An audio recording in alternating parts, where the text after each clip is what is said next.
The Season 1 finale of Dutton Ranch just changed everything, and the questions it left sitting in every fan's chest are not going away quietly. Will Rip and Beth cross the Mexican border to get Carter back from Mariano Reyes, turning Season 2 into something far more dangerous and far more international than anything Season 1 attempted? Is Oreana's pregnancy, a secret nobody in the entire cast knows yet, the revelation that permanently binds the Jackson bloodline to the Dutton name in a way that neither family ever planned for? Will Beulah Jackson, who ended the Season 1 finale with her son dead on the floor and her cartel arrangement exposed, spend Season 2 fighting against the Duttons or finally fighting alongside them against the man who ordered Rob Will's murder? Is Ed Harris's Everett McKinney about to become the central character of this entire show, with Kelly Riley herself confirming that Season 2 is going to feel like his show? And is the Marshals crossover that Cole Hauser has been publicly demanding finally arriving in Season 2, with Tate Dutton kidnapped and potentially being held somewhere in the same state where Beth and Rip are already at war with a cartel? Every single one of those questions has an answer, and this breakdown covers all of them, with everything confirmed so far about what Season 2 is building toward. This channel drops this level of breakdown every single week across the entire Yellowstone universe, so if that is exactly what fans need, hitting subscribe and leaving a like right now takes 2 seconds and means the Season 2 trailer breakdown lands here before it lands anywhere else. Now, let's get into it. The single most important thing the Season 1 finale established for Season 2 is Carter's kidnapping as the dramatic engine that powers everything that follows, and the way Mariano executed that kidnapping tells the audience precisely what kind of villain he is going to be across the next chapter. This is not a warning shot. This is not a negotiation opener.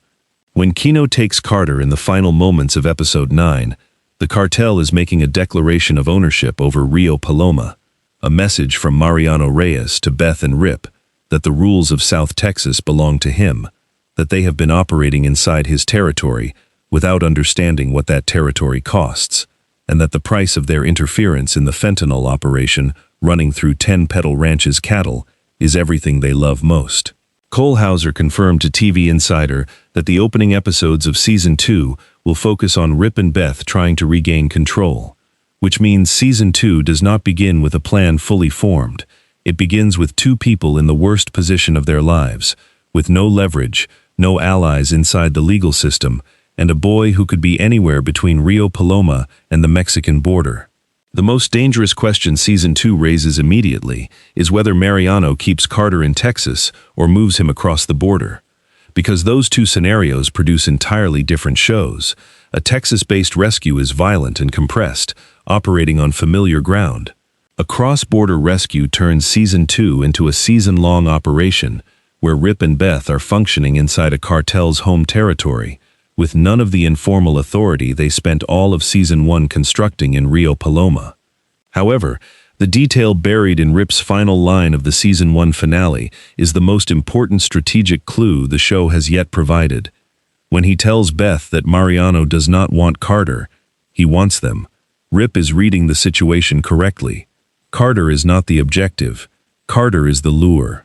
And walking into a trap laid by a man who has been running a fentanyl operation through cattle for 15 years, managing a corrupt sheriff and an entire rival ranch as a front organization simultaneously, is the moment where Rip Wheeler's capacity for controlled violence faces its most genuinely serious test since Yellowstone Season 1. But Carter's kidnapping carries a second consequence that the Season 1 finale planted so quietly it barely registered in the chaos of the episode's final minutes, and that consequence is Oreana's pregnancy.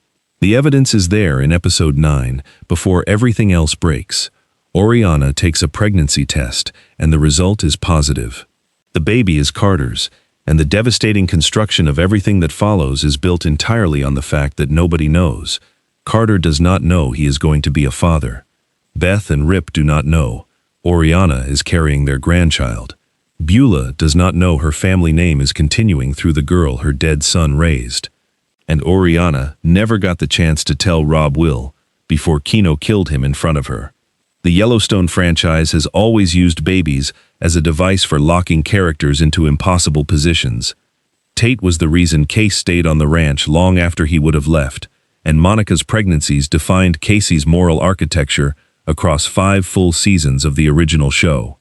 The most logical construction for Season 2 is that Oreana's pregnancy becomes the single fact that folds her permanently into the Dutton family, because Beth Dutton, who carries her own history of loss around motherhood like an open wound, is not going to allow Carter's child to grow up outside the protection of the Dutton name once she knows.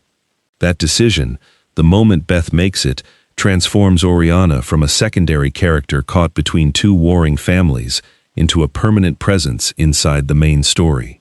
However, unfortunately, Oreana also witnessed her father's death, and the question of whether she ever discovers that Joaquin pulled the trigger under Mariano's orders is the buried secret that could shatter every alliance Season 2 attempts to build between the Jackson remnants and the Duttons at the precise moment those alliances matter most.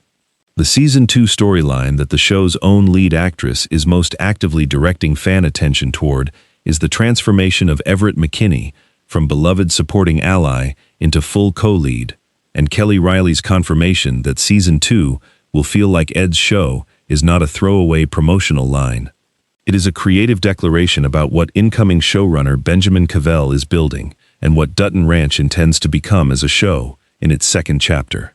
Ed Harris played Everett in Season 1 as a man of buried history, private moral code, and emotional directness that cut through every scene he shared with Beth and Rip without ever requiring volume. He was the character who made Dutton Ranch feel like a genuine drama rather than a genre exercise, a distinction Riley herself drew when she said that Harris and Benning made the show legitimate. Cole Hauser described Everett's Season 2 role as very important and said he is genuinely looking forward to the material Cavell is building for Harris. Going into Season 2, Everett's position is shaped by 2 facts established in the finale. He was effective and capable in the firefight against Mariano's gunmen, which means Mariano already has his name and his face, and he ended his relationship with Beulah with a finality that closes one emotional chapter and forces him to define his allegiance in purely personal terms going forward. The most compelling theory about Everett is that his past, which Season 1 gestured toward repeatedly, without ever fully revealing, becomes the operational resource Rip and Beth need to fight Mariano on ground the cartel does not expect. A man who handles a gun the way Everett handles a gun in a crisis did not learn that skill as a veterinarian, and a man who looks at a cartel operation in South Texas the way Everett looks at Mariano's presence is a man who has seen this machinery before, from a vantage point the audience has not yet been shown. While Everett and Carter dominate the immediate Season 2 landscape, the character whose arc carries the most explosive long-term potential is Beulah Jackson, and the reason is devastatingly simple. Mariano killed her son. Not the Duttons, not the law. Mariano Reyes, the man Beulah made a deal with 2 decades ago to save her ranch from financial collapse, ordered Rob Will's execution the moment he became a liability to the fentanyl operation. Beulah spent the entirety of Season 1 as the primary obstacle standing between Beth and Rip and everything they were trying to build in Rio Paloma, and in the Season 1 finale, that positioning dissolved completely when the cartel she had been protecting and enabling for 15 years turned on her own bloodline to protect its bottom line. Annette Bening plays Beulah, with a control so absolute that every crack in that control registers like a structural collapse, and the most powerful version of Season 2 is the one where Beulah's hunger for revenge against Mariano forces her into an alliance with the Duttons that neither side would ever choose voluntarily, but both sides desperately need to survive. That alliance has a natural mediator in Oreana, whose pregnancy connects her permanently to both families, and a natural complication in the secret that Joaquin, Beulah's adoptive son, was the one Mariano used to get close enough to rob Will to have him killed. Nobody in Season 2 knows that Joaquin pulled the trigger. The moment someone does, every relationship in Rio Paloma reconfigures around that knowledge simultaneously. However, unfortunately, Joaquin himself is carrying that secret alone, and what that weight does to a man who called his biological father to Rio Paloma, believing it would bring justice, and instead watch that father use him to commit a murder, is the psychological arc that Season 2 has the most potential to develop into something genuinely devastating. The behind-the-scenes development that shapes everything else about Season 2 before a single frame is shot is Benjamin Cavell's arrival as showrunner, and the creative DNA Cavell carries into Dutton Ranch is specific enough that it is worth taking seriously as a signal of what the show is going to sound and feel like from its very first Season 2 scene. Cavell spent 6 full seasons as a writer on Justified, the gold standard for neo-Western dialogue in American television, a show where every conversation carries the accumulated weight of history and every threat lands with the quiet precision of a legal verdict. And then created SEAL Team for CBS, which demonstrated his ability to build ensemble loyalty and keep a large cast emotionally coherent across 7 seasons of production. He also wrote for Homeland, which means he understands how to construct intelligence-level threat architecture without losing the human cost at the center of it. The departure of creator Chad Feehan, following behind-the-scenes friction with Taylor Sheridan, David Glasser, and key cast members, created an obvious instability heading into Season 2 renewal conversations. Cavell's appointment resolves that instability with a showrunner who has the creative credentials to push Beth Dutton's complexity further than Season 1 was able to take it, and the genre fluency to make Mariano Reyes feel like a villain who belongs in the same conversation as Boyd Crowder and Avery Markham. The fact that both Kelly Riley and Cole Hauser were reportedly involved in the decision to move on from Feehan signals something important about Season 2. The people whose performances define this show have genuine creative investment in its direction, and Cavell was the choice they endorsed. The development generating the most pure excitement for Season 2 among fans of the wider Yellowstone franchise is the Marshals crossover, and it has moved decisively past the territory of fan speculation into something that looks increasingly like a narrative inevitability. Both Marshals and Dutton Ranch ended their first seasons with child kidnapping cliffhangers on the same weekend. Tate Dutton was put on a private jet to Texas by Tom Weaver at the end of Marshals Season 1. Carter Dutton is in Mariano's custody somewhere in the same state. These two storylines occupying the same geographic space in Season 2 is not coincidence. It is deliberate architecture from a creative universe where Taylor Sheridan controls the connective tissue between every show simultaneously. Cole Hauser confirmed to TV Insider that he would love to see Rip and Case share the screen again, describing Luke Grimes as one of his closest friends, and saying directly that he wants to see those two characters find some peace with each other. Kelly Riley confirmed that the door is open for the crossover and that she would welcome it creatively. Marshals showrunner Spencer Hudnut has acknowledged that reuniting Beth and Case is something the Yellowstone universe's storytelling demands. The most elegant construction for a Season 2 crossover is Case arriving in Texas, looking for Tate, and walking directly into the cartel conflict his sister and brother-in-law are already fighting, which puts the Dutton siblings in the same operational space for the first time since Yellowstone ended. In circumstances neither of them would choose, but neither can avoid.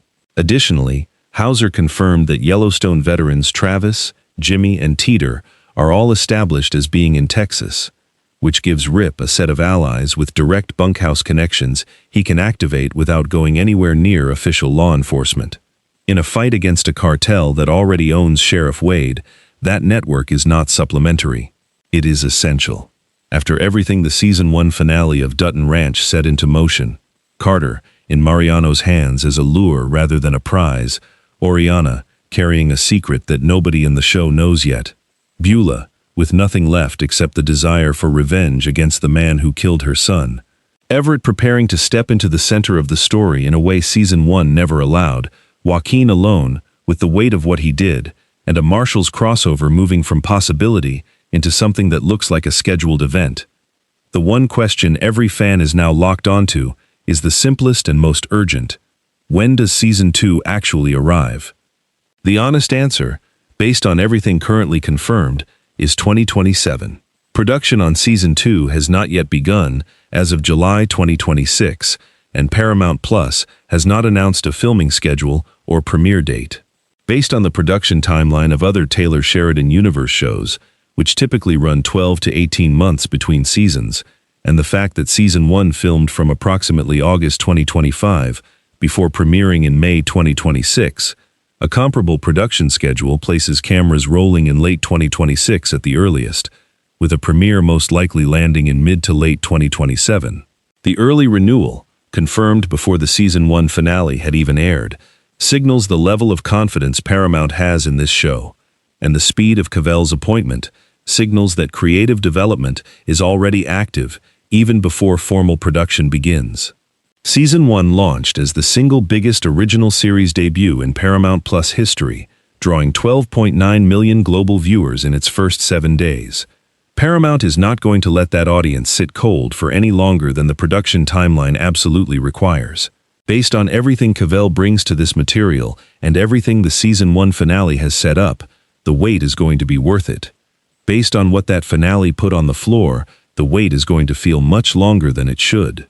Now the conversation moves to the fans. Does Mariano keep Carter in Texas and make Season 2 a Rio Paloma war, or does he move him across the border into Mexico and force Rip and Beth to operate inside the cartel's own territory for the first time in this franchise's history?